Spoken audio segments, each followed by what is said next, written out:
Olá, pessoal. Bom dia, boa tarde ou boa noite, a depender de quando vocês vão assistir essa nossa atividade, esse nosso debate. A gente está dando início a mais uma atividade do webinar Ciência FUNEP. Hoje nós vamos debater um tema muito importante e muito interessante, que envolve aí um pouquinho da politização do judiciário, da judicialização da política, né? E nós temos aqui dois convidados, né? Estamos aqui com a professora Tabata Veronese, que é da FUNEP e é a coordenadora do nosso curso de Direito aí na FUNEP, em Penápolis, e estamos com o professor Alessandro Soares, que é professor de Direito Constitucional na Escola Paulista de Direito e na Universidade Mackenzie, lá em São Paulo, né? Meu nome é Carlos Eduardo, eu sou formado em Direito também, dou aula na Unesp, aqui em Araraquara, e dou aula na FUNEP também em Penápolis. E hoje o tema do nosso debate é a Constituição Federal de 1988 e suas emendas, né? Ainda é possível falar em uma Constituição cidadã ou urge o debate sobre uma nova Assembleia Nacional Constituinte? Bom, eu vou passar a palavra para o professor Alessandro Soares, ele vai fazer as suas ponderações, e aí eu passo a palavra para a professora Tabata, ela faz uma questão ou faz algumas ponderações da forma que ela achar melhor. Eu vou fazer um questionamento ao professor Alessandro Soares, que eu já tenho mais ou menos em mente uma pergunta para fazer para ele, já conheço o trabalho dele há longo tempo, e aí a gente vai para as considerações finais, ok? Então, sem mais delongas, eu passo a palavra para o professor Alessandro Soares. Muito obrigado pela presença de vocês dois. Agradeço ao professor Carlos Eduardo, agradeço à professora Tabata por poder compartilhar esse momento com vocês. Bom, já vou direto, então, para o nosso comentário. Tem dois elementos aí importantes, né? Acho que a gente já tinha até conversado disso, né, Cadu?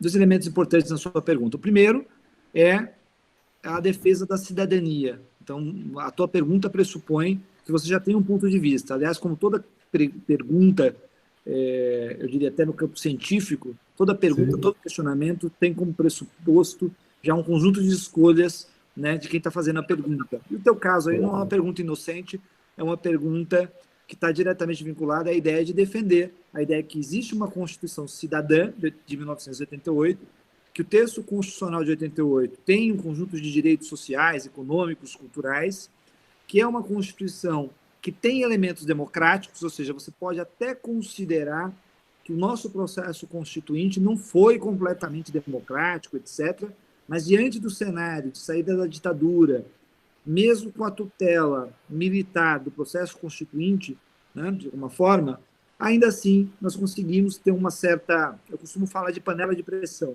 Você já viu um momento anterior, 88, que as forças sociais já estavam querendo a redemocratização do país, mas os militares, por uma estratégia específica para sair com ganhos, vamos dizer assim, desse processo de transição à democracia, que era praticamente, ele era inevitável, né? E aí eles utilizaram-se de uma estratégia na qual eles controlam o processo constituinte.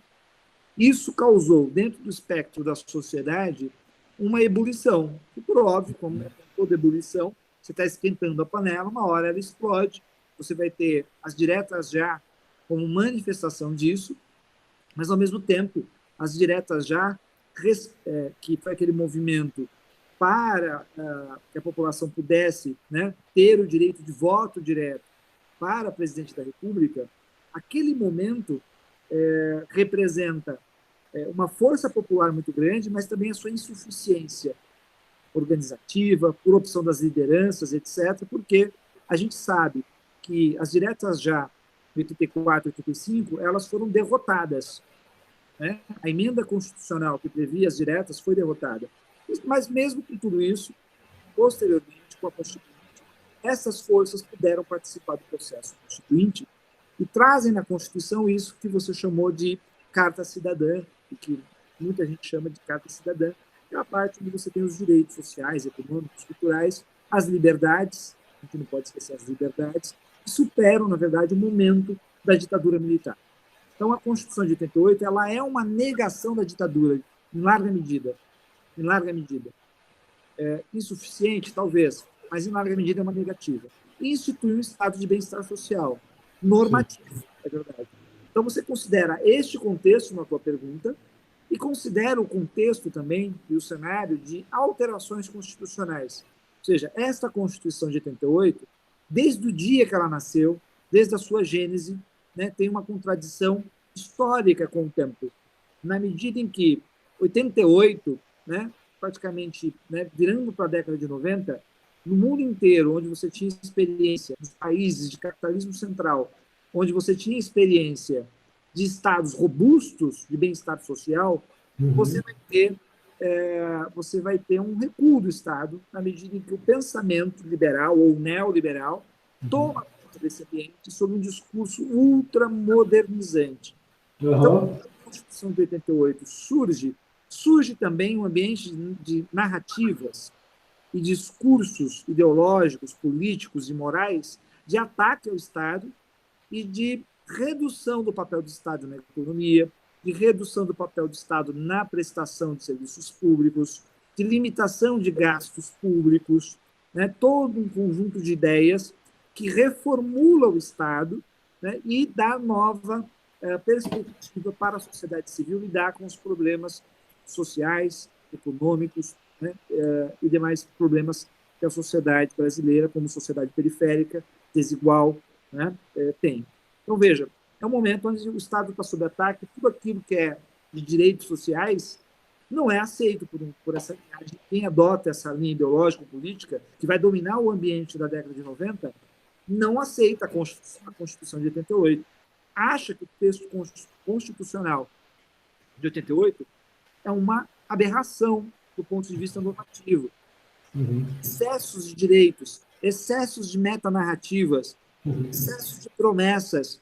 Alguns vão falar de constitucionalismo aspiracional, outros vão falar de constituição dirigente, Penotilho, né, professor de Portugal, outros vão falar de constitucionalismo transformador, e alguns podem chamar isso de um constitucionalismo necessário, à medida em que países periféricos necessitam de constituições e normas que façam narrativas de superação do status quo, de superação do momento em que eles estão vivendo. Ou seja, constituições que não podem ser constituições que aceitem as coisas como elas são.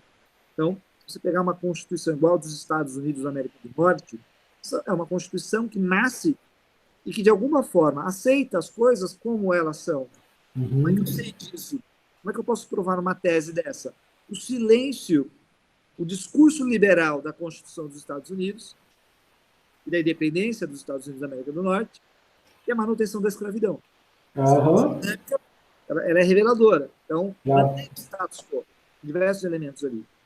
Então, alguns acham que a Constituição não pode ficar prometendo um monte de coisa de mudanças de status sociais, porque a Constituição não pode chegar alterando de pronto o processo social, porque isso causaria uma convulsão se mudasse dessa forma.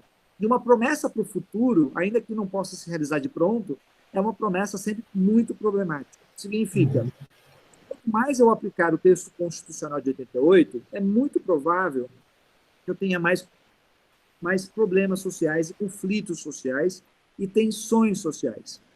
Isso faz com que, na década de 90, eu tenha emendas constitucionais, e que eu acho que na sua pergunta também está embutida, e essas emendas estão mudando o perfil da Constituição. Você poderia até mesmo falar dessas emendas constitucionais, ou boa parte delas, que começa a mudar o perfil do texto constitucional de 88, questionar o grau de constitucionalidade delas, porque estaria ferindo a vontade do Constituinte de instituir um estado de bem-estar social, ainda que, naquele momento, apenas de forma normativa, formal, escrita. Por isso que quem ataca a Constituição e fala cidadã para quem? Ataca a Constituição. Por quê? Não está falando da Constituição enquanto a norma que está ali. Está falando que todo dia está na periferia e a polícia chega lá e não respeita as pessoas. Claro. Está falando que todo dia vai pedir um direito e esse direito é negado. Não tem direito à moradia digna, não tem direito a uma saúde digna. Essas pessoas, elas falam, peraí, Constituição para quem? E é verdade, não é mentira isso. Isso não tira o valor da Constituição. Isso reflete só a necessidade da gente pensar criticamente. Mas o que eles estão fazendo, essas forças que desconstroem o texto constitucional, é tentar desnutrir, né, tirar todo o corpo da Constituição de 88, atacando a parte cidadã. Bom, se essa parte está atacada de maneira decisiva e mortal nesse momento, vem a ideia, bom, precisamos de um processo constituinte que enfrente essas mudanças, para reforçar o quê? E aí eu acho que isso também está na sua pergunta, para reforçar o Estado do bem-estar social. Porque ninguém quer fazer uma reforma para a Constituição sair pior do que a emenda, olha só. Pior do que a emenda, literalmente. Seria pior do que a emenda. Então, é um cenário que você pode começar a pensar nisso, até porque você tem uma crise instaurada. E todo mundo imagina, então, que a Constituição está aberta num processo de alta crise de legitimidade, crise em relação aos ataques que sofre, crise quanto ao processo democrático, de maneira geral, que não deixa de ser um ataque, nesse momento, aos direitos sociais. O maior exemplo disso é a emenda constitucional número 95, que limita os gastos públicos e que, em última instância, vai acabar por limitar direitos sociais e econômicos. E aí, uma constituinte que você deseja também, e isso está na tua pergunta, é democrática, de radicalização, de protagonismo social forte. Isso exige uma conjuntura política. Para quê? Para aprofundar os direitos sociais e realizar uma reforma do sistema político da Constituição de 88, aprofundando o processo democrático, de debate democrático na sociedade, democratizando o Estado, os partidos políticos, ampliando a esfera do público, jogando debates sociais para a esfera do público, que é o que não se faz no Brasil hoje. Veja o número de referendos e plebiscitos que nós fazemos até hoje. Então, esse é um debate que está em aberto.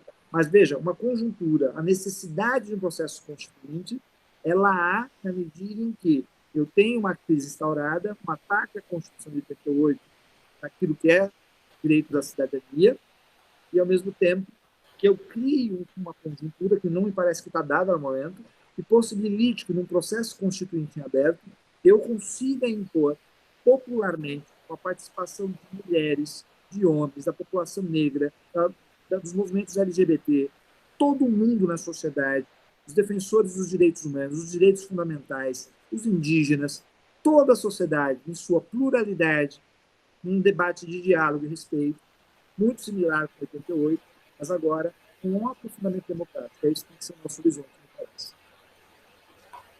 Perfeito, Ale. Eu acho que você traz elementos importantíssimos para o nosso debate. Eu já tenho aqui umas 2 ou 3 perguntas para fazer para você, mas vou passar a palavra para a professora Tabata, nossa coordenadora do curso de Direito da FUNEP. Se ela tiver alguma consideração, alguma pergunta para te fazer, ela faz, e aí eu acho que eu já faço junto, Ale, e você já responde de uma vez só. Se você estiver de acordo, acho que a gente pode fazer dessa forma, né? Então eu passo a palavra para a professora Tabata. Olá, bom dia, boa tarde, boa noite ou boa madrugada, né? Estamos gravando. Gostaria de agradecer também a professora Alessandra Soares por ter aceitado participar desse debate conosco e agradecer também ao professor Carlos Eduardo que promoveu esse encontro e utilizando-se do webinar FUNEP para prestigiar os nossos alunos. Muito obrigada aos dois, tá bom? Bom, considerações acerca da fala do professor Alessandro, nós poderíamos desenvolver um curso, né? Pontos que urgem serem discutidos e poderiam acrescer para os nossos alunos. Mas, como você colocou, Cadu, o professor Alessandro levantou muitos pontos importantíssimos na nossa Constituição que tem sofrido muitos ataques.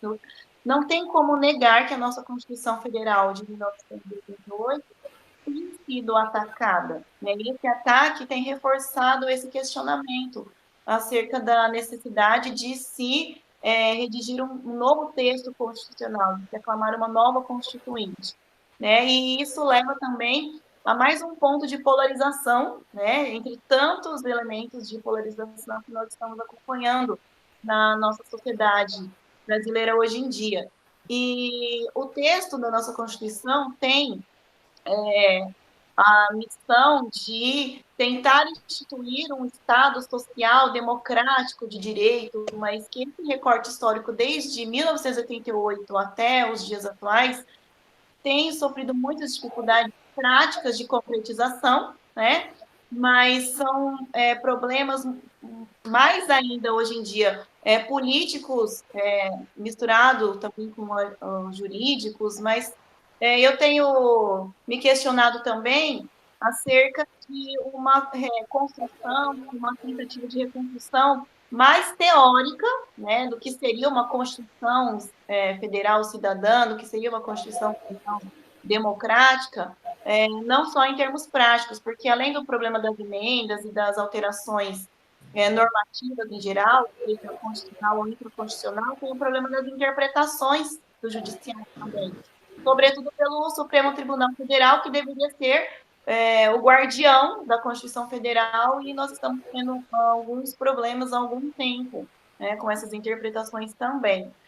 E um dos argumentos que é levantado para se atacar a Constituição é em relação à questão de ela ter sido instituída num período pós-ditadura, né?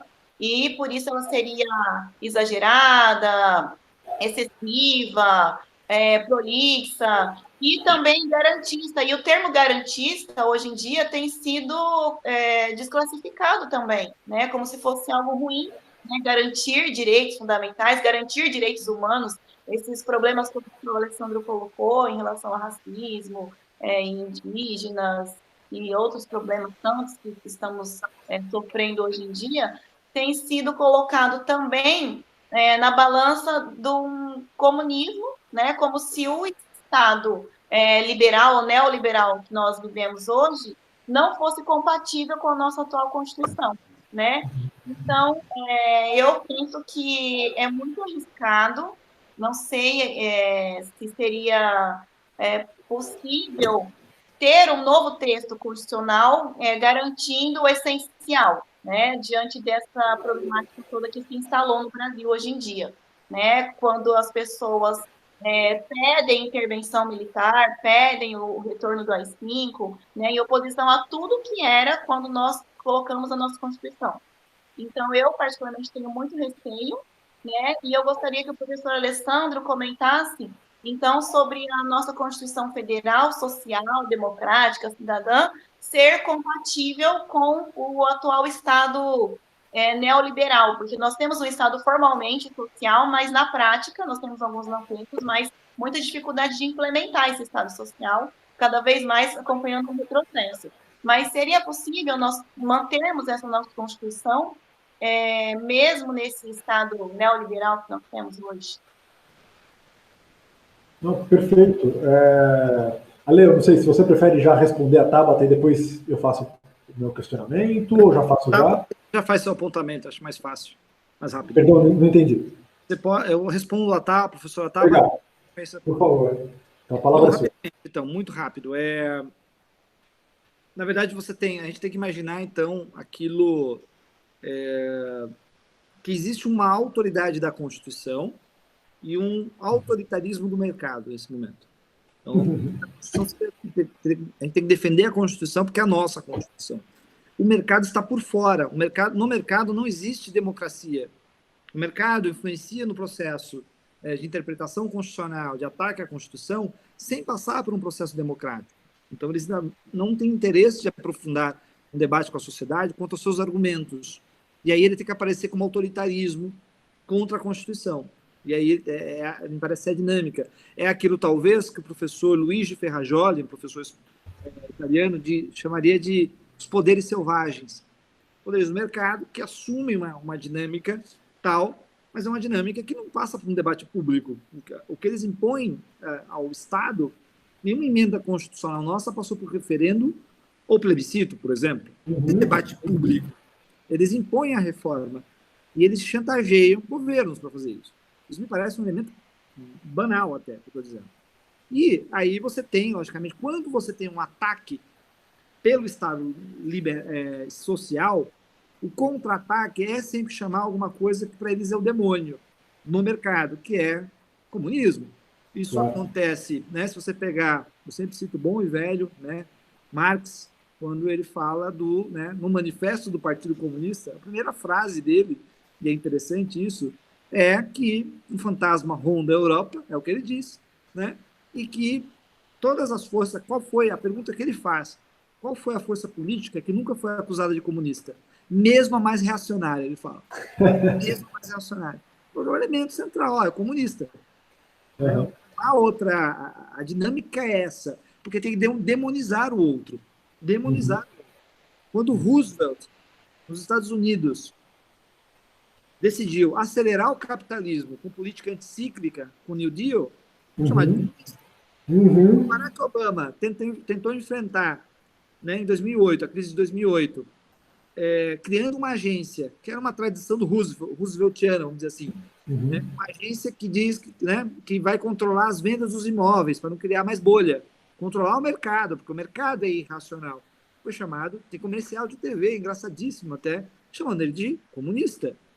Então, é um ataque normal que eles vão realizar, e aí eles vão atacar tudo que tem no caminho. E isso faz com que eles ataquem não só a esquerda, mas tudo aquilo que eles acham em determinado momento. Por quê? No momento que você tem esses ataques de maneira mais forte, qual é o significado que a gente pode ter? A gente pode olhar o seguinte, isso me parece nítido hoje na sociedade brasileira, que é, quem começa a chamar esse ataque de comunista não é a extrema-direita conservadora, reacionária, não são esses caras. Embora esses caras hoje estejam, tem um certo domínio hoje, né? Para bem para alguns e mal para os outros. Mas está lá. Quem faz isso, normalmente, são os liberais democratas, os liberais conservadores, os que têm até alguma preocupação democrática, eles são os primeiros a tentar polarizar também com aquilo que eles acham que está criando desacordo. Só que ao fazer esse tipo de grito, esse tipo de narrativa, eles se unem com aqueles que há de pior, que não gostam mesmo da democracia, que querem uma ditadura porque tem um saudosismo, e etc., são militaristas, etc., etc., etc. Então, isso forma um bloco. Isso faz com que essas pessoas mais liberais conservadoras acreditem que, ao convocar as forças mais reacionárias da sociedade, que lá na frente elas conseguem controlar essas forças. Né? E a gente sabe o que dá isso. No final das contas, ela não consegue controlar essas forças. Que ela mesma fez o canto, né, a narrativa, chamando elas para fora. Fazendo como isso? Bom, eu não posso fazer isso mediante um debate daquilo que eu penso da economia. Então, não posso, veja, numa sociedade periférica, você não pode chegar e dizer que vai cortar saúde. Então, é um assunto proibido esse. Mas o assunto que não é proibido, moral, violência, julgamentos individuais, pluralismos, questões sexuais, tudo isso eles vão colocando no bojo. Por quê? Vai em cima daquilo que a sociedade está mais preparada para receber, que é a brutalidade. Por quê? Porque lá atrás a transição democrática não atacou a cultura autoritária. Eles sabem disso. E aí vai para quê? Ou seja, o momento atual é de crise, mas nos revela também um fazer político para o futuro, de maneira geral, as nossas tarefas históricas. E isso também é um risco para nós, porque se nós sabemos disso agora, que a gente está vivendo um momento da história, que possibilita isso significa também que todas as forças antidemocráticas e anti-Constituição de 88 também o sabem. Isso é um risco. É verdade. Ale, eu concordo com você, concordo com seus apontamentos, concordo com a preocupação da professora Tabata de que, de fato, haja uma desconexão aí do Estado brasileiro, da sociedade brasileira, da Constituição brasileira, né, desconectado da forma social que a gente se organiza. Né? Ou seja, existem conflitos, como a Ale bem falou, do mercado, que estão conflitando com a questão propositiva, normativa, dos direitos sociais, garantizadores, como a professora Tabata mencionou, dos direitos sociais, das liberdades individuais, etc, etc, etc. E eu acho que aqui nenhum de nós estamos pensando nesse debate que eu acho que talvez seja muito pobre, né? Comunismo, fascismo, coxinha, petralha, ou seja, acho que é diminuir demais o debate político, jurídico e, mais importante, a respeito da Constituição Federal. E aí eu concordo com o Alê, e aí já vou encaminhar a minha pergunta, que é o seguinte, se a gente, nesse momento, Alê, você comentou que chamar uma nova constituinte dependeria também de uma conjuntura política formada, né, para que essa constituinte saísse melhor, mais democrática, né, do que as próprias emendas constitucionais que estão desconstitucionalizando a Constituição Cidadã, conforme a gente falou aqui, conforme você falou aqui ao longo da sua fala, né? E aí eu fico imaginando, por exemplo, a gente em outra conversa, né, há um tempinho atrás, você comentou que a própria presidenta Dilma havia feito uma proposta para se debater uma nova Assembleia Nacional Constituinte, ali em 2014, 2015, você me corrija qual foi a data, e eu me lembro que quando eu vi a proposta, apesar de não lembrar a data, mas eu me lembro de ter esse pensamento, eu fiquei pensando no seguinte, eu falo assim, imagina um dos principais pontos da Constituinte, e que eu acho que é importantíssimo ser garantido, e que eu acho que é importantíssimo a gente reforçá-lo, é quando a Constituição fala que todo o poder emana do povo, né? E aí eu fico imaginando, por exemplo, se a gente chama uma nova Constituinte no momento em que o contexto político é um contexto conservador. Na ciência política a gente tem uma teoria que é chamada teoria do pêndulo, né? Que a história política da humanidade, ela tende a momentos mais conservadores e tende a momentos mais progressistas. E assim ela vai num pêndulo, né? Essa é uma teoria bem interessante na ciência política. Se a gente chama uma constituinte num contexto político em que o pêndulo está voltado mais para o momento conservador, eu não duvido que sairia uma nova Constituição em que isso fosse revogado, todo o poder emana do povo, né? E como, por exemplo, um candidato a presidente agora em 2018, não vou citar o nome, mas que foi derrotado, ele dizia que queria que tivesse na Constituição que todo o poder emana de Deus, né? Ou seja, é um descolamento completo das relações políticas, das relações sociais entre os homens, e eu estou falando homens, espécie, não gênero, estou falando homens, mulheres, entre nós todos, né? E o abstrato, a religião, a fé, as ideias, etc. Ou seja, o que está para a questão abstrata. Então, eu não sei se para finalizar minha fala, eu acho que nós estamos num momento, e agora com essa questão do coronavírus, isso fica mais latente ainda, é um momento de defesa da Constituição, né? De tentar resgatar o que ela tem de cidadã, né? Tentar resgatar, tentar reafirmar o que ela tem de cidadã. E não, talvez, um momento de chamar uma nova Constituinte, porque me parece que o contexto político, que o Alê falou, não seria um contexto político que tenderia a uma nova Constituição mais democrática, mais participativa. Me parece que é um contexto político que, voltando à teoria do pêndulo, sairia uma Constituição talvez menos garantista, como a professora Tabata falou, e menos cidadã, conforme a gente conversou aqui. Eu não sei o que você acha disso, Alê. Na verdade, assim, eu acho que em cima do que você disse, para que eu tenha quais são os conjuntores? Talvez a gente possa pegar, né, olhar para trás na história e tentar iluminar o caminho, né, do futuro. Então, imaginar, quais foram os contextos nos quais o constitucionalismo ganhou o perfil social? Então, contextos de crise. Então, contextos de crise, essas crises levam diversas forças a um embate político muito forte, E é muito difícil, no momento de crise, a gente saber exatamente, a gente tenta a cada segundo medir as forças políticas que estão mais fortes ou mais fracas, né? Quando esse acirramento é muito forte, nem sempre é muito fácil, até porque tem subestimação. Por exemplo, das eleições brasileiras. Então, tivemos a eleição, por exemplo, do Bolsonaro, presidente da República, eleito democraticamente, etc. Mas há 2 a 3 anos atrás, uma pergunta sobre a possibilidade da eleição do Bolsonaro era improvável.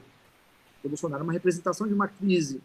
Então você apostaria, bom, aqui seria um momento ótimo para fazer a Constituinte, mas você não está vendo o que está acontecendo no processo político. Então, são os processos de crise e transição, por exemplo, transições à democracia, podem gerar constitucionalismos sociais? Podem, mas não é certo. É verdade. A transição à democracia do Chile. É verdade. A Constituição chilena foi o Pinochet que impôs, foi o pinochetismo que impôs a sociedade, depois da ditadura. Então, cada processo histórico, talvez, tem um elemento geral para a gente analisar, mas tem um elemento particular. E aí, quando a gente vê o texto constitucional de 88, ele já é um aprofundamento democrático importante. Você teria, então, que dar um passo além. Isso demandaria que as forças políticas em evolução sociais estivessem mais fortes.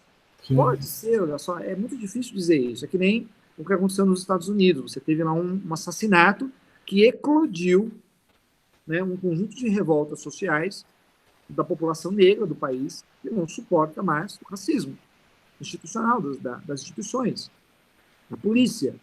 Então, é muito difícil a gente dizer exatamente o que vai acontecer. É sempre uma aposta muito difícil. E depende, então, muito de quem vai convocar essa constituinte e sobre o contexto.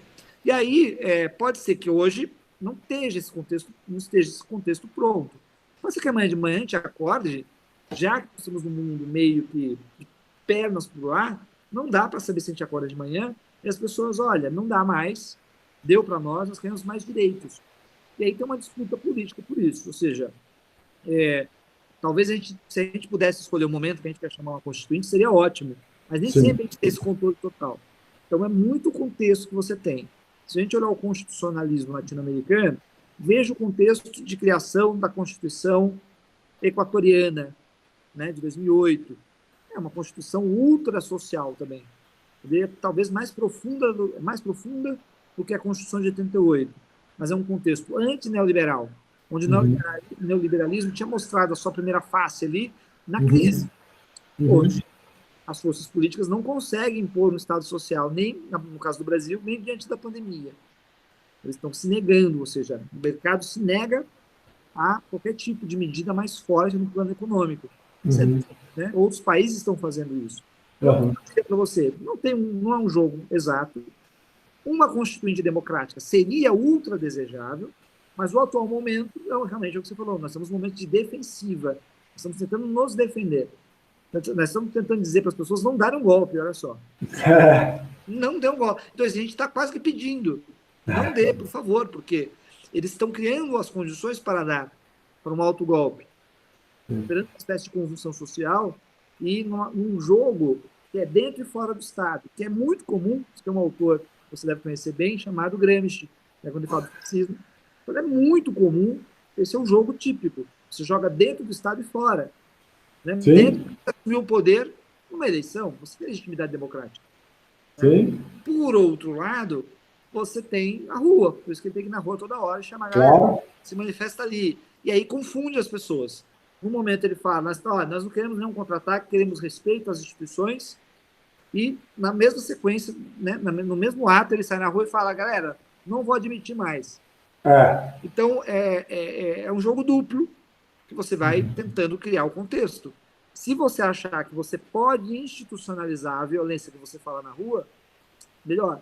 Por isso que o Gramsci faz uma acusação ao fascismo italiano, que eu gosto muito, quando eu li, né, que é, olha, o fascismo ou o pensamento ultra-reacionário, ele trabalha com uma lógica, primeiro, o papel dele é a violência ilegal. E ao utilizar a violência ilegal, ele busca legalizar-se. No direito, né, a gente está no campo do direito, no direito a gente tem uma tese, né? A gente sabe que a tradição pode ser fonte do direito. Tradição, então a tradição de violência, se você se acostumar, ela pode então virar o Estado em si. E aí você tem alguns perigos né, de violência estatal, e aí sem, né, que seria o fechamento do Congresso, realmente, eles fazerem aquilo que eles querem propor, mas mantendo o quê? Uma ordem econômica específica, que é, a professora Tabata disse, uma ordem neoliberal. Ou seja, não tem uma resposta dada, mas eu acho que a gente tem que olhar o cenário com muito cuidado, né, porque tudo pode acontecer nesse exato momento. As margens históricas estão abertas, eu diria, né, e a gente tem que saber o que a gente quer. Eu acho que você está corretíssimo. Defender aqueles direitos sociais que nós temos na Constituição de 88 é essencial, tanto para a Constituição de 88, quanto para uma possibilidade de um processo constituinte. Nos dois casos, isso está em jogo. A gente vai ter que ir olhando o cenário dia a dia, mês a mês, para tentar pensar nisso de alguma forma. Nós que somos do direito e gostamos da política ao mesmo tempo, fazemos esse jogo, né? Recuperando para o direito constitucional o elemento da política e recuperando para a política o elemento do direito constitucional. Perfeito, perfeito, Ale. Não sei se a professora Tabata tem mais alguma consideração. Não, perfeito. Né? Realmente é isso, né? Tem que, como ele colocou, né? Pontualmente e a defesa sempre dos direitos sociais da Constituição. Perfeito, maravilha. Professor Alessandro, eu gostaria de agradecer muitíssimo por mais essa sua participação com a gente aqui na FUNEP, nesse nosso evento do webinar, que está sendo um sucesso, né, Tabata? A gente já teve mais de 1.200 inscritos, está sendo um sucesso. Com certeza essa nossa gravação desse programa vai ter uma capilaridade, vai rodar bastante entre nossos alunos, entre toda a comunidade aqui do Oeste Paulista. É engraçado, eu estou em Araraquara, a Tabata está em Penápolis, o Alessandro em São Paulo, e a gente conseguindo montar esse evento. Muito obrigado, Ale, pela sua participação mais uma vez. Muito obrigado, professora Tabata. Agradeço a quem for nos assistir, né, porque isso vai ser disponibilizado na próxima semana para vocês. E a gente se vê em outros debates do webinar Ciência FUNEP. Muito obrigado, pessoal. Obrigado, pessoal. Um abraço. Obrigada, eu que agradeço. Interromper.